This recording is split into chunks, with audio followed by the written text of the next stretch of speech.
Hello everyone, Darkside Phil here, and welcome to another edition of the Hateful Truth video game review series where I give you maximum truth and minimum bullshit regarding the latest video game releases. And today we're going to talk about a game that really has torn me.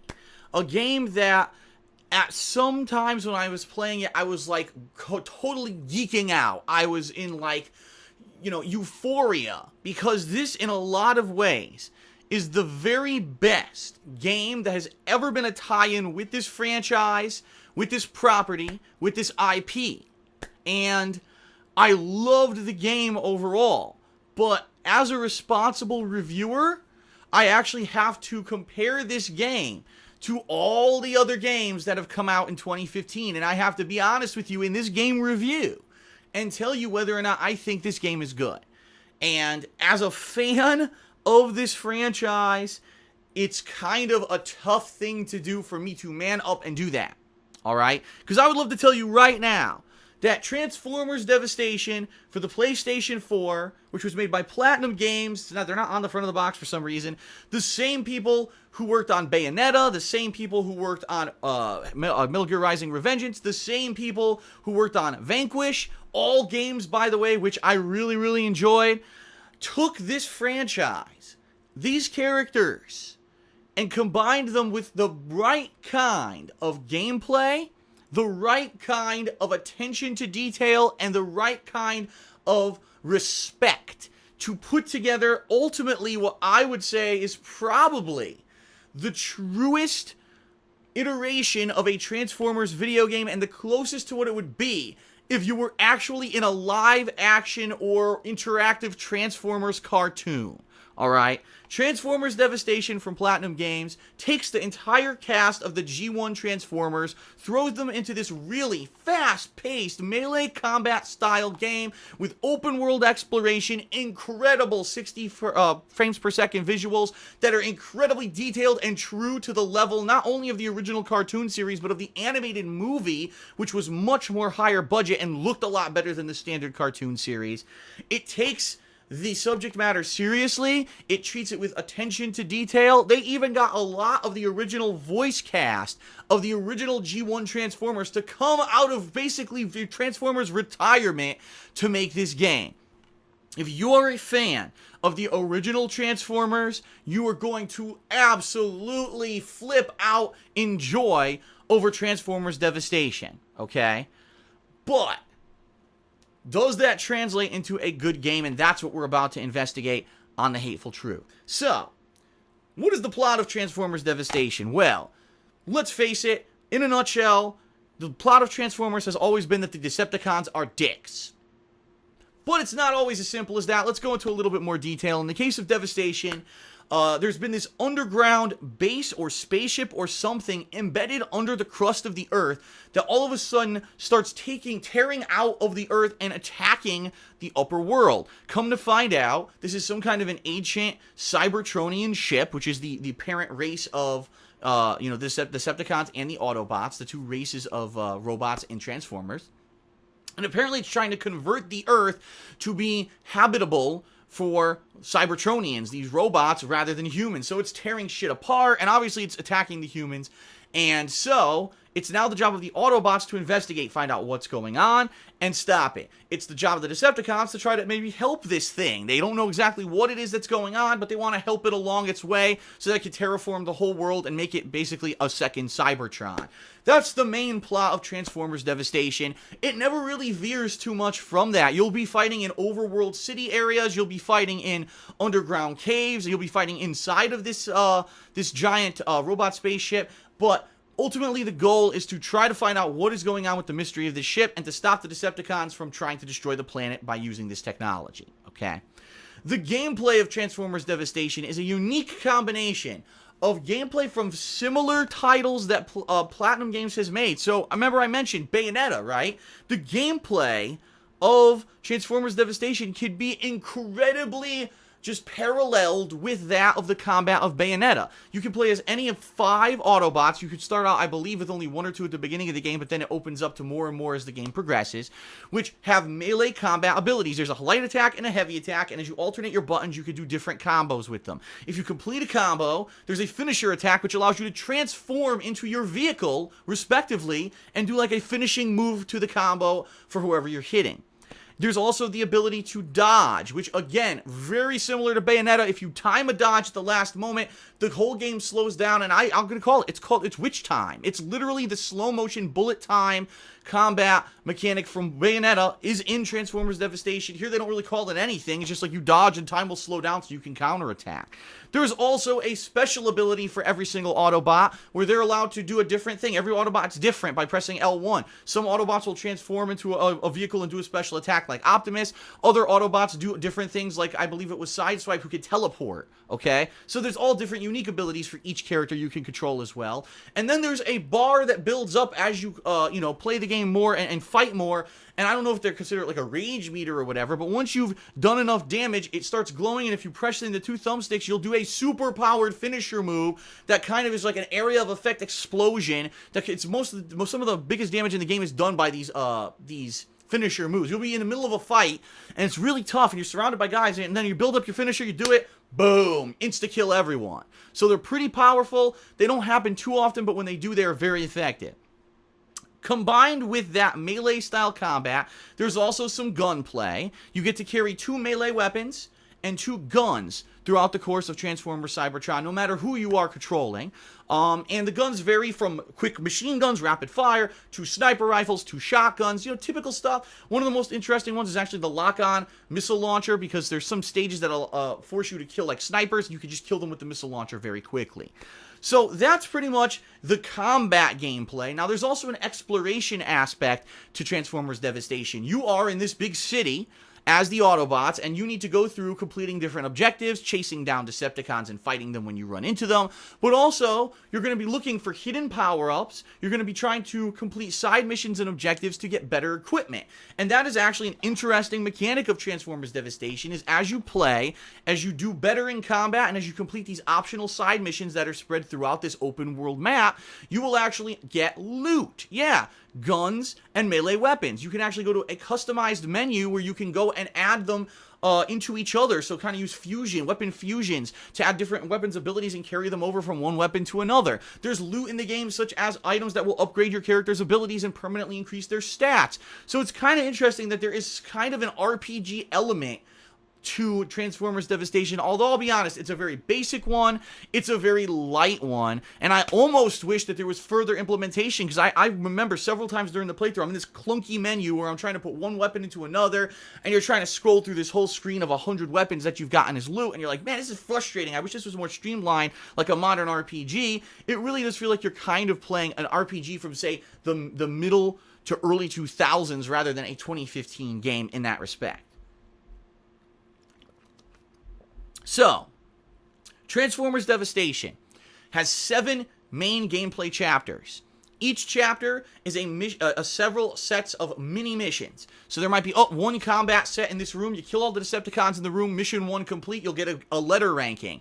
Okay, now you're on to your next objective, and they'll actually show on your map where you need to go to get to the next main mission, or you could just free roam wander, look for some of the hidden items, look for some of the side missions if you want to progress and try to get some extra money and extra weapon upgrades and stuff for your characters, which obviously are ultimately going to make the combat a lot easier. Or you could just rush through the story, and I'll be honest with everyone. The chapters in this game are not balanced. If you are focusing on the chapters, right? Chapters 1 through 4 are pretty decent length. Then all of a sudden, around chapter 5, things pick up big time, and the whole second half of the game is literally done in 2 hours. Like, you can go from chapter 4 to chapter 7 and finish the game in about an hour and a half. So it's kind of a lopsided game. It's very heavy loaded on the front end and very fast paced at the second end. I'm wondering if maybe it was supposed to be more in the game and they were just time constraints of the development. I don't know. Not to say that it's not fulfilling. In fact, during this time period, you're going to be fighting some of the classic enemies from the Decepticon universe, including guys like Soundwave, Shockwave, Starscream. You're going to be fighting the higher level guys like Motor, I forget his name, Motor something. There's the Combiners like Devastator, who you actually fight several times in big style boss fights, as well as a few other surprises that I don't want to spoil because there are a few more Decepticons in there that appear, and I was like, wow, that's pretty cool that they're in there. But ultimately, you're going to be having these really iconic battles. Like, wow, for the first time ever, I feel like I'm having a mano-a-mano fight with one of these Decepticons. And how long has it been since I grew up as a kid in the 1980s watching the cartoon that I wanted to participate in something like this, and now I can finally freaking do it, and it feels fluid, and it feels organic, and I honestly feel like if there were giant fucking robots like this duking it out on the planet Earth, this is how it would be. Not the stupid, clunky shit that's in the fucking Michael Bay movies that have been coming out the past 10 years, where the camera can't even keep track of what's going on because he doesn't want to spend more on the budget, so it's shaky cam while the robots are fighting and no one knows what the fuck's going on because it's terrible CGI. No, this is awesome, and a lot of people even said, gee, I wonder, will this game chug along during combat? This game always stays 60 frames per second during combat. It's fucking sweet in that regard. And that's why I'm really saying, if you're a fan of Transformers and the original generation, which is called G1, you're gonna love this game, man. You're gonna love it. Now, admittedly, if you skip all of the side content of the game and you don't care about the optional missions, and you don't care about the optional weapons, you could probably beat this game in 4 hours. I'm serious, it's that short of a game. But if you take your time, you go around, you search for the hidden items, there's a lot of collectibles in the game that you can find that are hidden around. Maybe 7 hours, that's kind of pushing it, including if you've done every side mission. I did most. I did admittedly miss a few of them because I didn't know where they were. I missed a few, and I certainly missed some of the collectibles in the game that were probably pretty well hidden. But for the most part, I completed all the content of the game, and I clocked in at under 7 hours, alright? So it's kind of a formula of it's short but sweet. For those who are fans of Transformers, and if you're fans of that Bayonetta-style combat, you're really going to like the game. But I have to be honest here, as a gamer who's played so many awesome games in the past several years, and in particular, 2015 has seemed to be the year of games that give you bang for your buck. When you spend $60, you're going to get so many hours of content, and it might not all be great content. A lot of it could be repetitive, but at least it's there. That is something you do not get with Transformers Devastation. And I'll be honest here, a lot of the side missions are just kind of superfluous. Shoot a certain amount of targets within a certain amount of time. Wow. Or it's a gauntlet. Here's a bunch of enemies. Kill them within a certain amount of time. The faster you kill them, the better ranking you'll get, the better loot you'll get as a reward. Or, oh, there's a hidden target that moves around. Shoot it. And then there's another hidden target that appears. Shoot that one. And then run down the street and punch a block. Oh, now a treasure unlocks. That's the kind of things that are considered hidden objects or side missions in Transformers Devastation. Nothing that has anything to do with the story. Nothing certainly that needs to be done, but it does pad the game a little bit, and it does allow you to get better weapons and better upgrades for the finale of the game. I will say this. The side content is there. Does it feel kind of superfluous? Yes, but at the same time, alright, there are some fights in Transformers Devastation that are pretty daunting, like fighting 5 bosses at once. That's not a joke. That happens in Transformers Devastation. There's some really challenging fights that if you didn't take the time to maybe go upgrade your equipment and buy all upgrades for your characters, that sadly you could get bodied. You know, the Transformers will get wrecked if you don't actually take the time. So even though, if you're really good at Bayonetta-style combat, maybe you could just rush through the game, but other people might have difficulty if you don't do some side content as well. So there may be a little bit of forced grinding to get better equipment during the course of the game. So, once you beat Transformers Devastation, obviously there's a desire maybe to replay it with another, because you have 5 characters that you could have switched between. Right? So maybe you played a lot with one character, and now you want to experiment with another character. Ultimately, most of the characters are the same. It's just really their transformed modes that are different. They're each a different vehicle, and they each bring a special ability that's a little bit different. I'd say the most interesting of all the characters by far is Grimlock. He's the big Dinobot who's, you know, he can breathe fire. He's a T-Rex. He walks and knocks things over. He can grab you with his teeth and slam you. It's a lot of fun playing with Grimlock. Everyone else is kind of, you're a vehicle, you drive around. You kind of done this before, especially if you played any previous Transformers games. You've probably had that feeling of transforming back and forth. It's not that big of a deal anymore, alright? And ultimately, once you beat the game, besides replayability to maybe get all the collectibles, there's no reason to replay it. There's no multiplayer, there's no extra, there is a challenge mode, that unlocks as you play the game. You get challenge stages, but they're very similar to the things you did in the campaign, and ultimately all they're going to do is give you trophies or achievement points. They're not going to actually really reward you with anything new in the game. Wow, I unlock all 10 new characters. No, it doesn't exist. It's just kind of there for the sake of being there to say there's more content, when really it's just the same kind of gameplay over and over and over. And ultimately, that's the one major complaint I have with Transformers Devastation. It's too short, and it does get repetitive, even though it's going to be some of the most chaotic, fast-paced, explosive, in-your-face, Transformers-level, adrenaline-filled combat you'll ever experience. It is a lot of the same for the only 4 to 7 hours that you'll be playing the game, and by the time you beat it, you're kind of like, well, it was so sweet for that little bit of time, but it certainly doesn't feel like a full-fledged game, and it's important for me to mention this.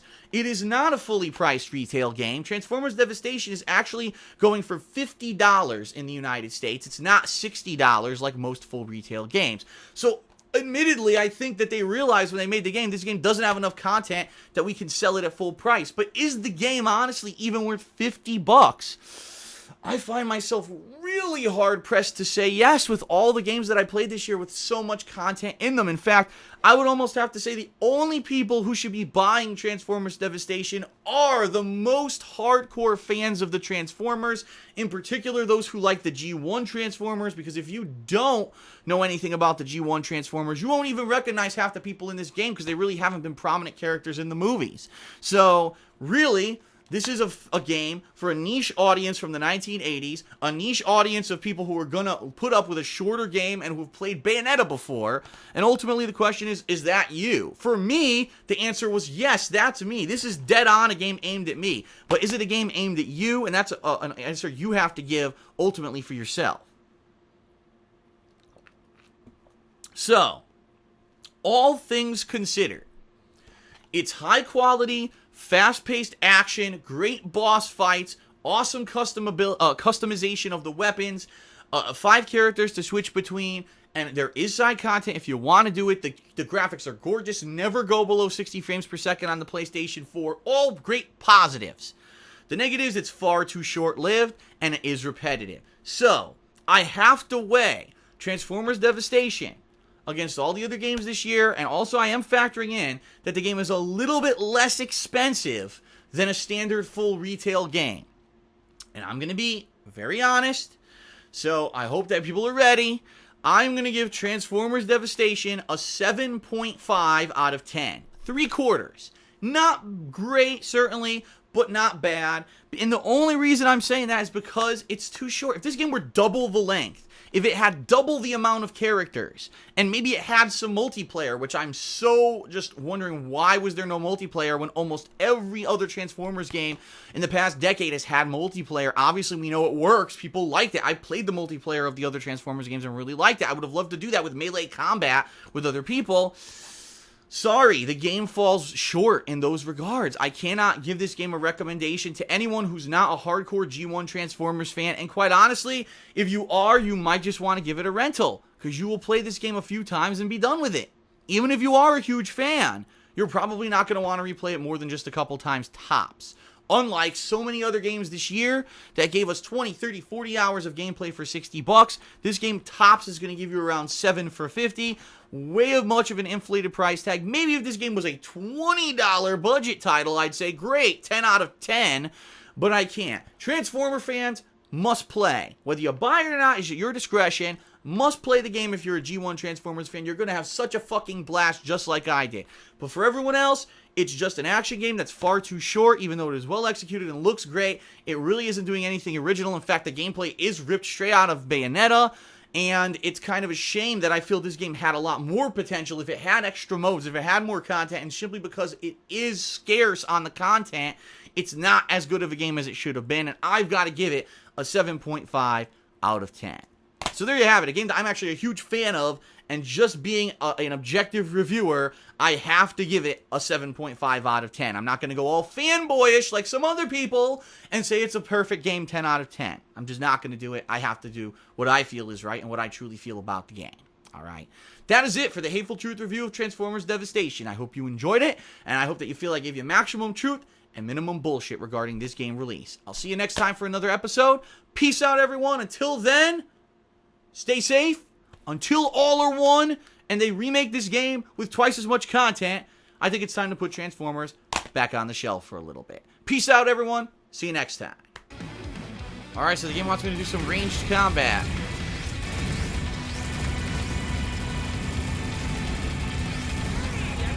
Nice. Decepticons! Get those Decepticreeps.